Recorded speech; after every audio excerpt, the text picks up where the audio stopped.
नमस्कार दोस्तों।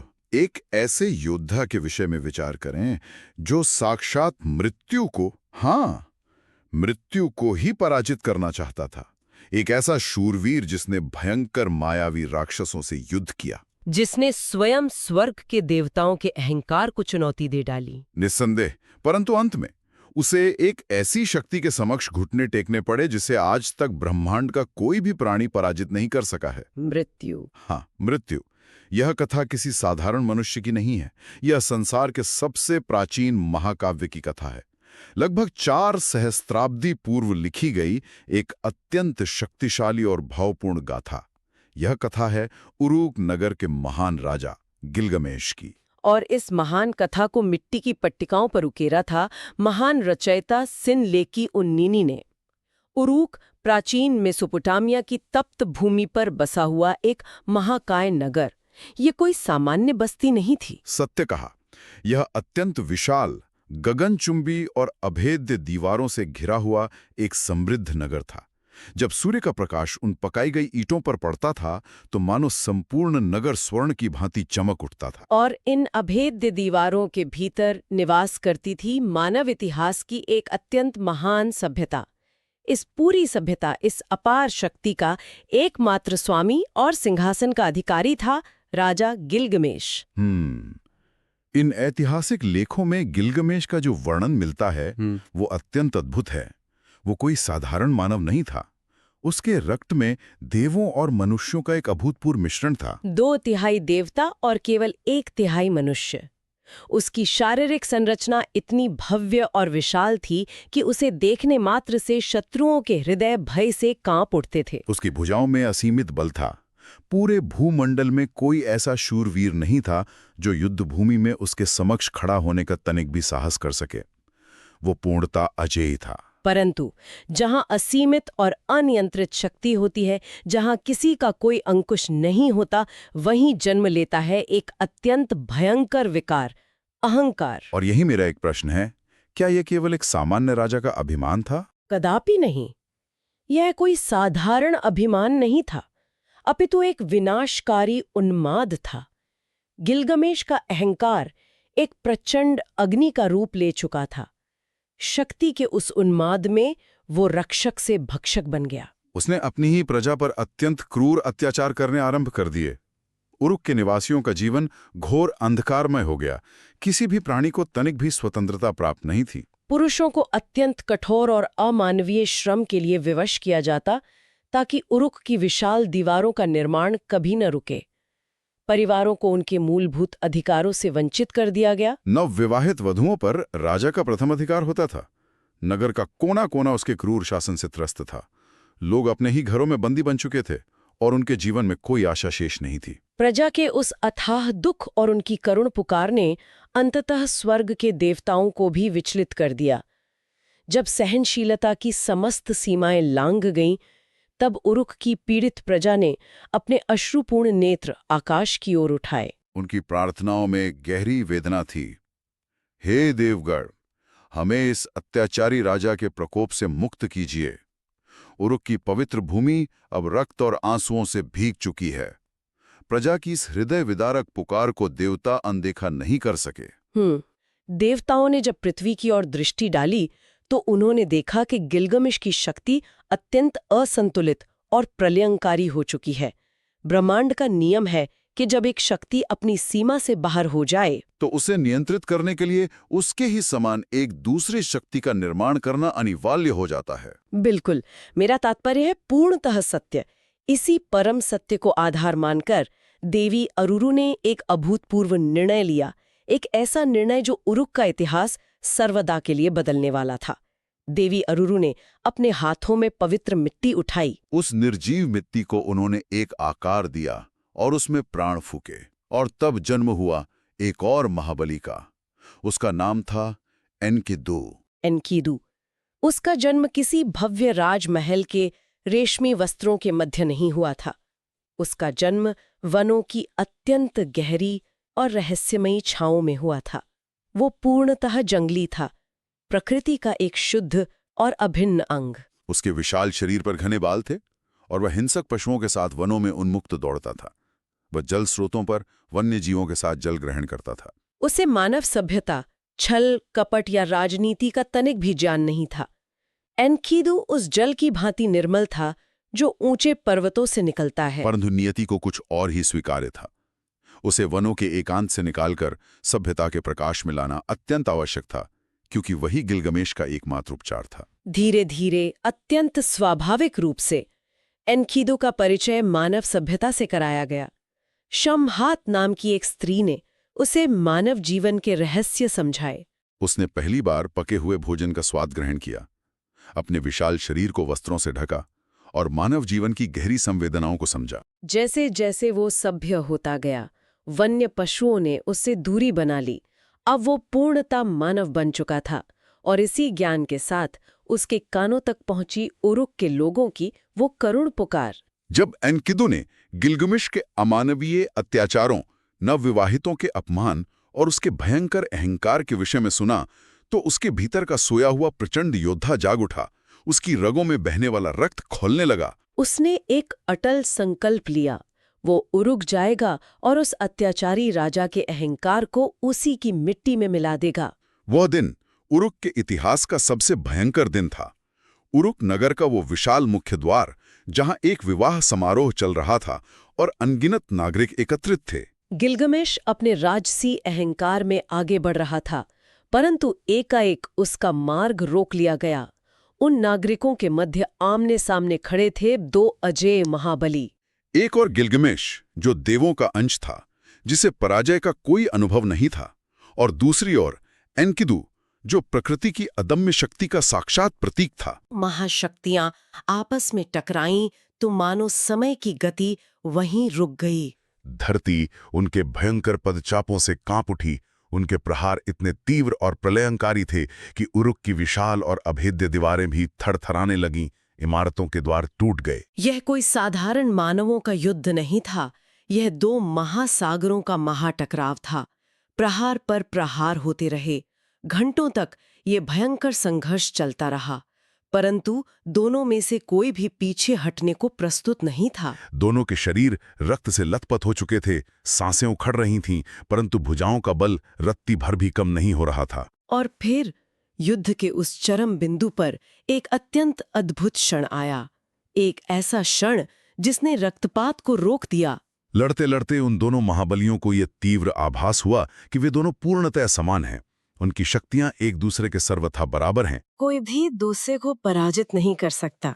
गिलगमेश ने अपने संपूर्ण जीवन में पहली बार किसी ऐसे व्यक्ति को देखा था जो उसकी असीम शक्ति के समक्ष अड़िग खड़ा था। वह जीवन भर अत्यंत एकाकी रहा था, क्योंकि उसके समान कोई नहीं था, और आज उसे अपना प्रतिबिंब मिल गया था। और उसी क्षण वो भयंकर शत्रुता, वो प्रचंड क्रोध एक अत्यंत गहरे और पवित्र सम्मान में परिवर्तित हो गया। दोनों ने अपने अस्त्र नीचे कर दिए। उनकी आंखों में एक दूसरे के लिए मौन स्वीकारोक्ति थी, और फिर वे दोनों महाबली एक साथ हंस पड़े। उनकी वह हंसी उरुक के आकाश में गूंज उठी। वह केवल एक हंसी नहीं थी, वह इतिहास की सबसे महान और प्रगाढ़ मित्रता का जन्म था। कल तक जो एक दूसरे के प्राण लेने को आतुर थे, वे अब एक दूसरे के लिए अपने प्राण न्यौछावर करने को प्रस्तुत थे। गिलगमेश और एनकिदु अब दो शरीर और एक आत्मा बन चुके थे। इस अद्वितीय और ऐतिहासिक मित्रता ने दोनों मित्रों के हृदय में कुछ महान कर दिखाने की अग्नि प्रज्वलित कर दी। गिलगमेश, जो मृत्यु की नश्वरता से परिचित था, चाहता था कि उसका नाम इतिहास में अमर हो जाए। उन्होंने निर्णय लिया कि वे अपनी वीरता को सिद्ध करेंगे और संसार को एक ऐसा कृत्य करके दिखाएंगे जिसे आने वाले युगों युगों तक विस्मृत न किया जा सके। उनका लक्ष्य था देवदार का वो अत्यंत रहस्यमयी और भयानक वन जिसे देवताओं ने स्वयं स्थापित किया था। वो देवदार का वन कोई साधारण स्थान नहीं था, वो अत्यंत घना, अंधकारमय और भयावह था।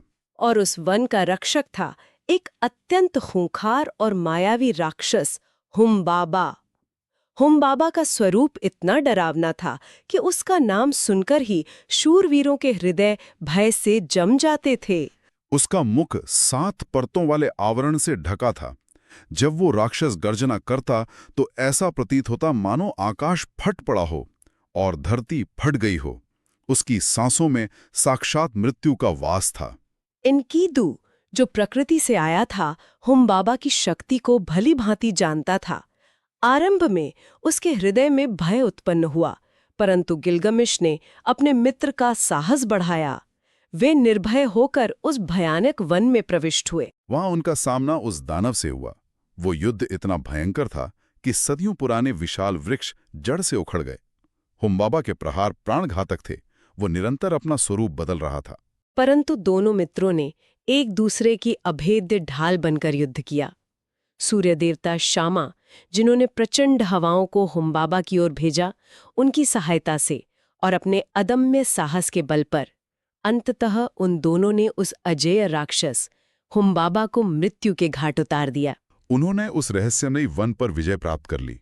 उनकी कीर्ति चारों दिशाओं में फैल गई।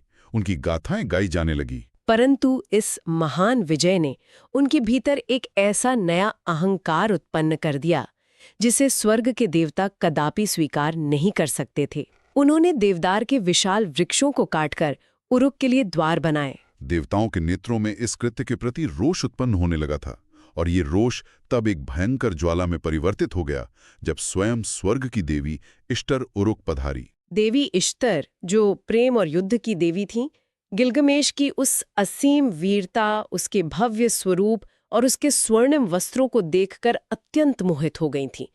वो गिलगमेश के समक्ष प्रकट हुईं और उन्होंने इस महाबली के सामने विवाह का प्रस्ताव रखा। एक साक्षात देवी का प्रस्ताव। कोई भी साधारण मनुष्य इसे अपना परम सौभाग्य मानता और उनके चरणों में गिर पड़ता, परंतु गिलगमेश अब साधारण नहीं था और उसका अहंकार अब आकाश को छू रहा था। उसने अत्यंत कठोर, व्यंग्यात्मक और अपमानजनक शब्दों में देवी इश्तर का यह प्रस्ताव ठुकरा दिया। उसने देवी के पूर्व प्रेमियों की दुर्दशा का स्मरण कराते हुए उनका घोर अपमान किया। और स्वर्ग की एक शक्तिशाली देवी का अपमान कोई साधारण घटना नहीं है। ये साक्षात एक भयंकर विनाश को आमंत्रण देना था। देवी इश्तर का क्रोध एक सुलगते ज्वालामुखी की भांति फट पड़ा। अपने अपमान का प्रतिशोध लेने के लिए वो रोती हुई अपने पिता सर्वोच्च देवता अनु के पास गईं और उन्होंने स्वर्ग के सबसे भयानक अस्त्र का आवाहन किया। उन्होंने स्वर्ग के बैल को पृथ्वी पर भेजने की हठ की। ये कोई सामान्य पशु नहीं था। ये साक्षात मृत्यु, अकाल और प्रलय का दूसरा नाम था। उस स्वर्ग के बैल ने उरुक नगर में प्रवेश करते ही महाविनाश आरंभ कर दिया। उसकी एक श्वास से नदियां सूखने लगीं, पृथ्वी फटने लगी, गहरी खाइयां बन गईं और सैकड़ों निर्दोष नागरिक उसके विशाल पैरों तले कुचले गए। पूरे नगर में हाहाकार मच गया, परंतु गिलगमेश और एनकीदू कहाँ पीछे हटने वाले थे। उन्होंने पुनः अपने अस्त्र उठाए और उस दैवीय पशु पर भीषण आक्रमण कर दिया। एनकीदू ने उस बैल के सींग पकड़ लिए और गिलगमेश ने अपनी तलवार से उसका वध कर दिया। दोनों मित्रों की संयुक्त शक्ति और अदम्य साहस के समक्ष वो स्वर्ग का बैल भी टिक नहीं सका। उन्होंने उस महाविनाशक बैल को समाप्त कर दिया और उसका हृदय सूर्यदेव को अर्पित कर दिया। उरुक की प्रजा ने अपने राजा की जयकार की, परंतु आकाश में एक भयानक सन्नाटा छा गया था। यह केवल एक पशु का वध नहीं था, यह देवताओं के सर्वोच्च अधिकार को दी गई सबसे बड़ी और प्रत्यक्ष चुनौती थी। अब देवताओं का धैर्य अपनी अंतिम सीमा पार कर चुका था। स्वर्ग की सर्वोच्च सभा बुलाई गई। देवताओं का निर्णय अत्यंत कठोर, अटल और स्पष्ट था। इन दोनों शूरवीरों ने प्रकृति और देवों के नियमों का घोर उल्लंघन किया है। उन्होंने हुम्बाबा को मारा, स्वर्ग के बैल का वध किया और देवी का अपमान किया। इसका दंड अवश्य मिलेगा, और दंड यह था कि दोनों में से किसी एक को अपने प्राण त्यागने होंगे। और यह भयंकर मृत्युदंड गिलगमेश को नहीं, अपितु एनकीडू को दिया गया। देवताओं का श्राप एनकीडू के शरीर में प्रविष्ट हो गया। वह महाबली, जिसने भयंकर राक्षसों और स्वर्ग के बैल को धरती पर पटक दिया था, अब एक रहस्यमयी और प्राणघातक रोग से ग्रस्त हो गया। उसने अत्यंत भयानक स्वप्न देखे, जहां वह अंधकार के लोक में जा रहा था, जहां धूरी ही भोजन था और मिट्टी ही वस्त्र। उसकी भुजाओं की वह असीमित शक्ति धीरे धीरे क्षीण होने लगी। वह शरीर जो कभी चट्टानों को चूर्ण कर देता था, अब शया पर निर्जीव सा पड़ा था। गिलगमेश दिन रात अपने मित्र के समीप बैठा रहता। उसकी आंखों के समक्ष उसका वह अभिन्न मित्र, उसका वो भाई, धीरे धीरे मृत्यु की ओर बढ़ रहा था। और संसार का सबसे शक्तिशाली राजा पूर्णतः असहाय था। उसकी असीम शक्ति, उसका राजपाट, उसकी भव्य दीवारें, कुछ भी उसके मित्र की श्वासों को रोक नहीं पा रहा था। वे अंतिम क्षण अत्यंत हृदय विदारक थे। 12 दिनों तक एनकीदुन मृत्युशैया पर तड़पता रहा। अंततः एनकीदु की श्वासें टूटने लगीं। उसने अपने कांपते हुए शक्तिहीन हाथों से गिलगमेश की ओर देखा। उसकी आंखों में युद्ध भूमि में न मर पाने का पश्चाताप था, एक शूरवीर की मृत्यु न प्राप्त कर पाने की अनंत पीड़ा थी। और फिर उसकी आंखें सदा के लिए बंद हो गईं। उस महाबली ने प्राण त्याग दिए। एनकीदु की मृत्यु के साथ ही गिलगमेश के भीतर सब कुछ टूट गया। वो पूरी तरह बिखर गया। वो महाबली राजा, जिसने कभी किसी के समक्ष अपना शीश नहीं झुकाया था, अपने मित्र के मृत शरीर से लिपटकर बालकों की भांति फूट-फूट कर विलाप करने लगा। उसने अपने राजसी वस्त्र फाड़ डाले, अपने सभी आभूषण त्याग दिए। उसने 7 दिनों और 7 रातों तक एनकीदु के शरीर का अंतिम संस्कार नहीं करने दिया, केवल इस अंधविश्वास में कि शायद उसका मित्र पुनः जाग उठे। परंतु जब शरीर में परिवर्तन आरंभ हुआ, तब उसे सत्य स्वीकारना पड़ा। उस अंधकार में क्षण में गिलगमेश ने केवल अपने मित्र को ही नहीं खोया था, अपितु उसने पहली बार एक अत्यंत भयानक और नग्न सत्य का साक्षात्कार किया था। उसने मृत्यु के वास्तविक और क्रूर स्वरूप को देखा था। उसने अनुभव किया कि जो शरीर आज इतना बलवान है, जो भुजाएं पर्वतों को हिला सकती हैं, कल वे भी इसी भांति मिट्टी में मिल जाएंगी। और इसी परम सत्य ने उसके हृदय में एक भयंकर भय उत्पन्न कर दिया। मृत्यु का भय, अपने स्वयं के अंत का भय। उस असीम शोक और मृत्यु के गहरे भय ने गिलगमेश के मस्तिष्क में एक ही विचार भर दिया। क्या मैं भी इसी भांति एक दिन निर्जीव हो जाऊंगा? क्या मेरी इस असीम शक्ति और मेरे अस्तित्व का अंत भी यही अंधकारमयी मिट्टी है? नहीं, उसने एक अत्यंत कठोर निर्णय किया। मैं मृत्यु को पराजित करूंगा, मैं अमरता खोजूंगा। उसने अपना राजमुकुट त्याग दिया, सिंह की खाल पहन ली और उरुक की सभ्यता को छोड़कर वनों की ओर निकल पड़ा। और फिर आरंभ हुई इतिहास की सबसे भयंकर, सबसे लंबी और दुर्गम यात्रा। वह राजा जो मखमरी शैया पर सोता था, अब विक्षिप्तों की भांति दिशाहीन भटक रहा था। उसने निर्जन और तपते रेगिस्तानों को पार किया। वह माशु पर्वत तक पहुंचा, जिसके द्वार की रक्षा भयंकर बिच्छू मानव कर रहे थे। उन्होंने उसे चेतावनी दी, परंतु वह नहीं रुका। उसने उन अत्यंत अंधकारमयी सुरंगों को पार किया, जहां सूर्य का प्रकाश भी प्रवेश करने से भयभीत होता था। 12 घंटे तक वो उस घोर अंधकार में दौड़ता रहा, जहां उसे अपने ही हाथों का आभास नहीं हो रहा था। अंधकार से निकलकर वो मृत्यु के भयंकर सागर तक पहुंचा। वहां उसकी भेंट उर्शानाभी नामक नाविक से हुई। गिलगमेश ने मृत्यु के उस भयंकर सागर को पार किया, जहां जल की एक बूंद का स्पर्श भी प्राणघातक था। उसका एकमात्र लक्ष्य था उस मनुष्य तक पहुंचना जिसने मृत्यु पर विजय प्राप्त की थी, उत्नापिष्टिम।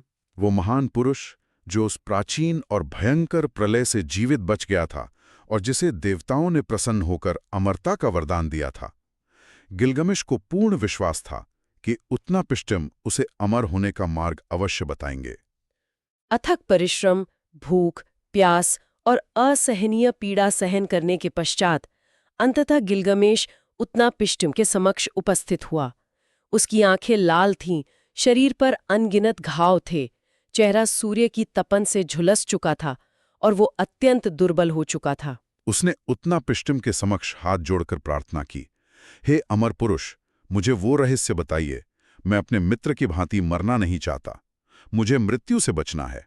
उत्नापिष्टिम ने उस थके हुए, मलिन और शोक संतप्त राजा की ओर अत्यंत शांत और करुणा भरी दृष्टि से देखा। उन्होंने उसे उस महान प्रलय की भयानक कथा सुनाई, कैसे देवताओं ने संसार को नष्ट करने का निर्णय लिया था और कैसे वो एक नौका बनाकर जीवित बचे। और फिर उन्होंने एक ऐसा सत्य कहा जिसने गिलगमेश की आत्मा को झकझोर कर रख दिया।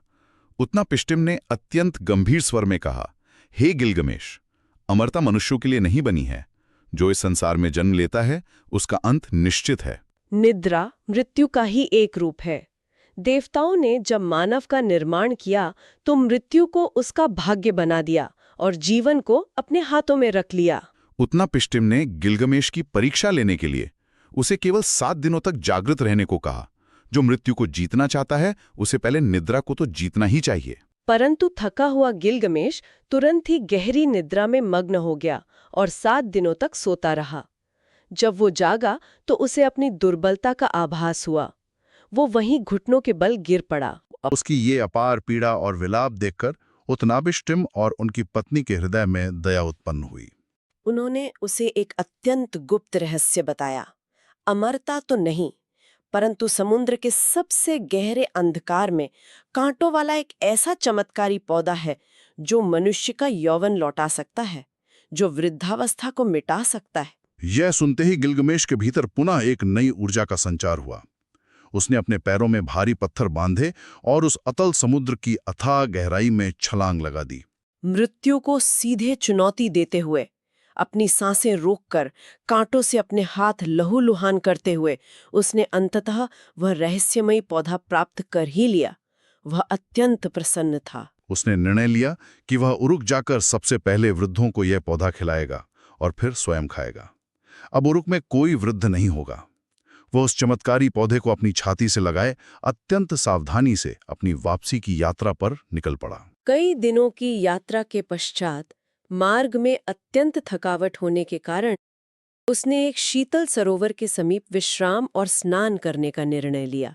वो अत्यंत निश्चिंत होकर सरोवर के जल में उतर गया। वो अमूल्य पौधा किनारे पर ही रखा था और तभी नियति ने अपना अंतिम और सबसे क्रूर खेल खेला। देखिए, सरोवर के जल के भीतर से एक सर्प धीरे धीरे बाहर आया। उसने उस चमत्कारी पौधे की दिव्य गंध को पहचाना और उसे खा लिया। जब गिलगमेश सरोवर से बाहर आया तो उसने देखा कि वो पौधा वहां नहीं था। वहां केवल एक सर्प की केंचुली पड़ी थी जो अपना पुराना शरीर त्याग कर नया यौवन प्राप्त कर चुका था। गिलगमेश वहीं भूमि पर बैठ गया और फूट फूट कर रोने लगा। उसके दोनों हाथ रिक्त थे, खाली हाथ।